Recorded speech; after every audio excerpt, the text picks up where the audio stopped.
This year we've had some unusually cold weather, unusually early in the season. So we've already had a killing freeze around the state, and you're going to see damage to plants in your landscape, particularly tropicals. You're going to notice things like philodendrons have turned brown, gingers have a lot of damage on them as well. So if you have some damage to your tropicals, deal with that, but there's some other symptoms you may be seeing that you don't need to do anything about, and that is some of our evergreen shrubs that are really quite hardy will actually change color as the winter time moves in and the weather gets chilly. Now I'm standing here in these boxwoods to show you that. Notice how these boxwoods here have turned kind of an orangey yellowish color. Now this is not cold damage, but it is a reaction to the cold weather. Shrubs like boxwoods will oftentimes change color in the wintertime. Now the foliage is healthy, it's still alive, there's nothing wrong with these plants despite the sort of odd coloration. However, the foliage will turn just green again in the springtime with no problems whatsoever. So again, don't interpret this as cold damage. This is cold damage on boxwoods. You can see these little new shoots that were coming out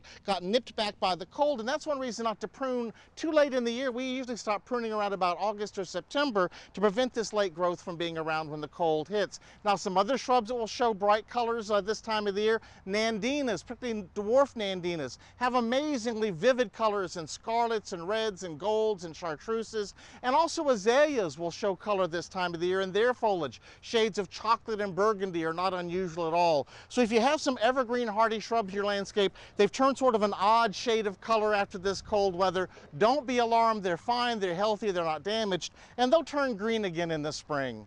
Forget it growing. I'm Dan Gill with the LSU AgCenter.